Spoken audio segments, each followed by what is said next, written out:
ये मेहमान कैसा अजीब आ गया है, ये मेहमान कैसा अजीब आ गया है।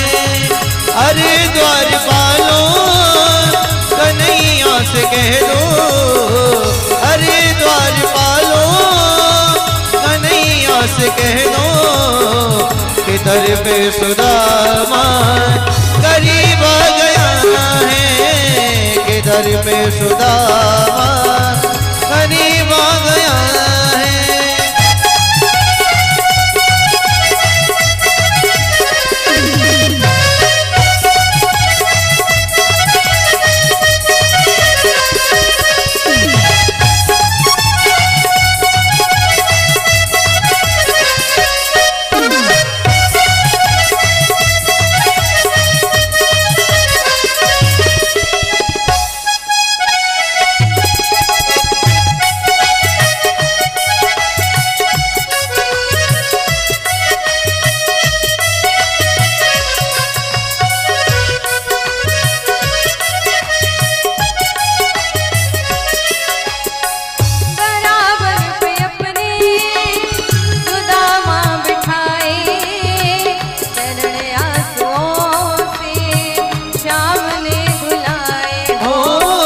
चरण आंसुओं से श्याम ने धुलाए, हाँ चरण आंसुओं से श्याम ने धुलाए। बराबर पे अपनी सुदामा बैठाए, चरण आंसुओं से श्याम ने धुलाए हो।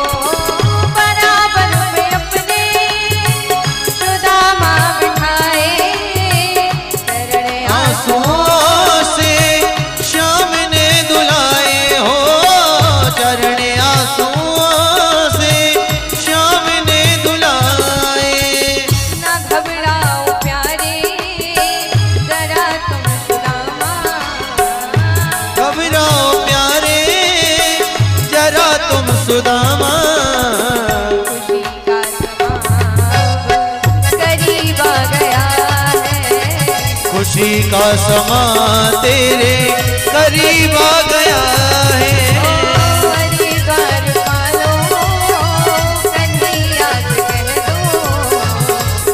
द्वारपालों कन्हैया से कह दो, करीब आ गया है, कि दर पे सुदामा करीब आ गया है, कि दर पे सुदामा गरीब आ गया है। बोलिए सुदामा जी महाराज की, द्वारकाधीश भगवान की। सुदामा जी महाराज को भगवान आशीर्वाद देते हैं। भगवान सोने की सुई बुलवाते हैं। रुक्मणी जी को विलंब हो जाता है तो अपने दांतों से ही, मुख से ही सुदामा जी के पैर के कांटे निकाल देते हैं। रुक्मणी से कहा सुदामा जी के चरण धोएंगे, जाओ जल लेकर। और रुक्मणी जी को जरा देरी हो गई।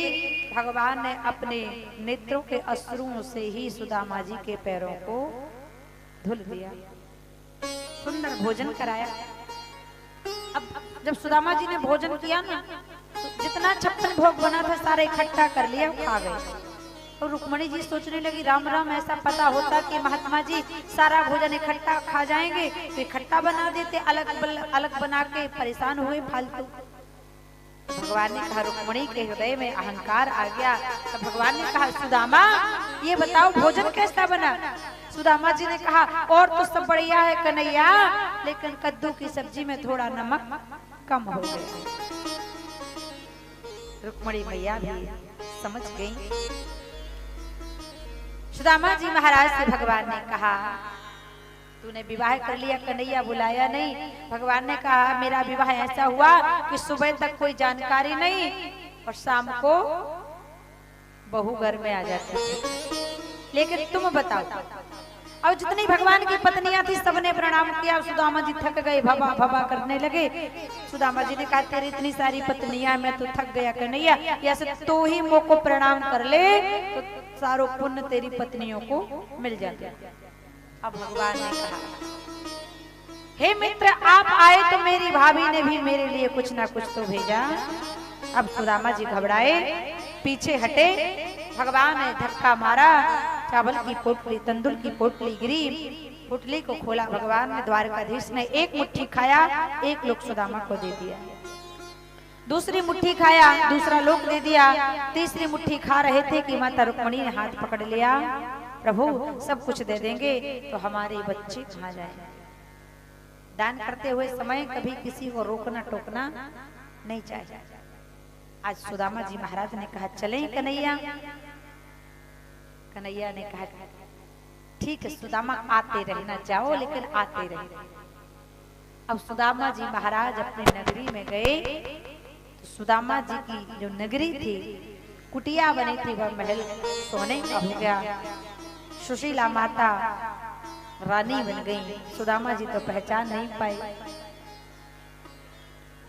सुदामा जी जब नहीं पहचान पाए तो सुशीला माता ने कहा कि मैं ही आपकी पत्नी हूँ।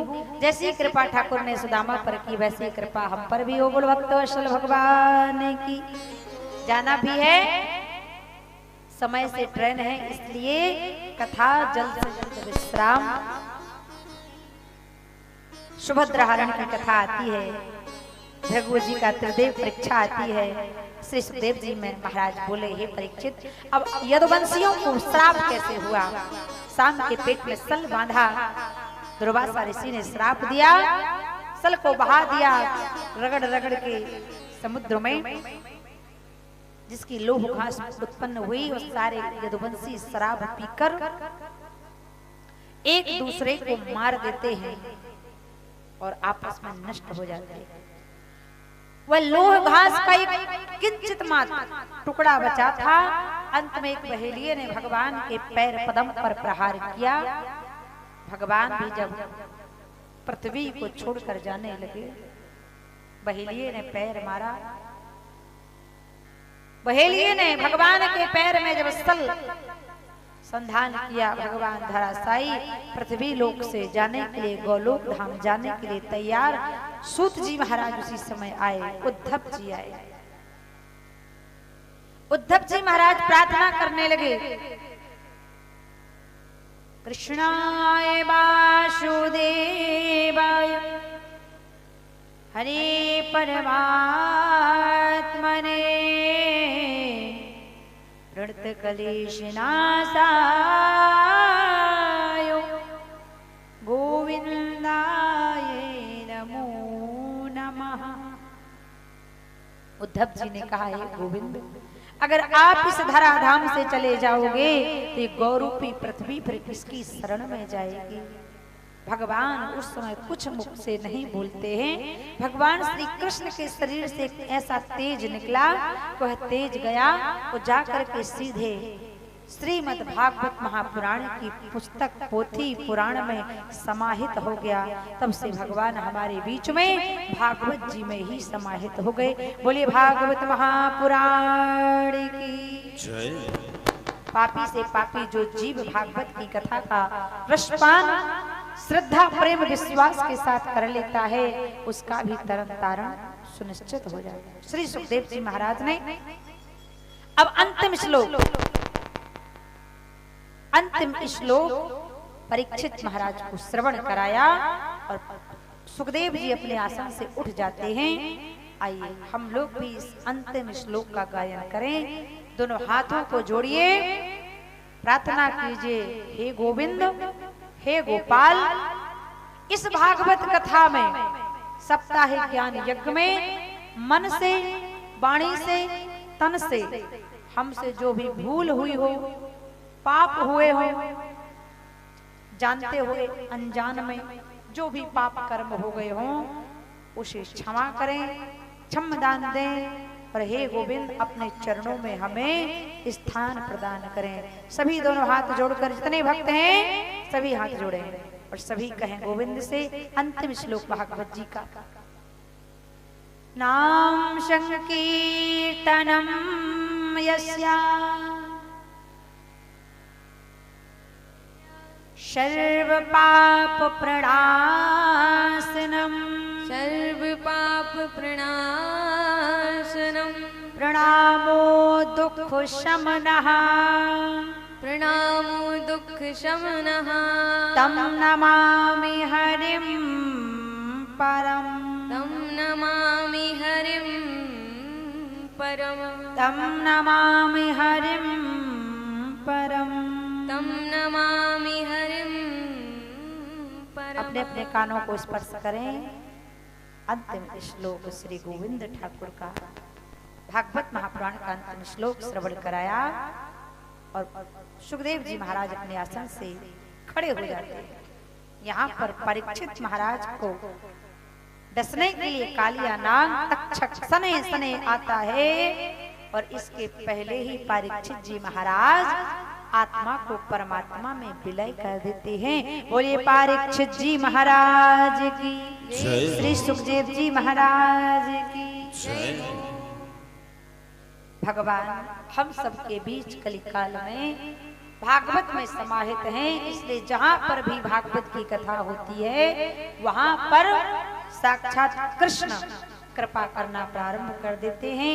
एक बार दोनों हाथ उठा के जयकारा भागवत जी का लगाएं। जैसे हम कुएं में डूबते हैं तो बचाने के लिए हाथ उठाते हैं, इसी प्रकार हम भवसागर में डूबे हैं।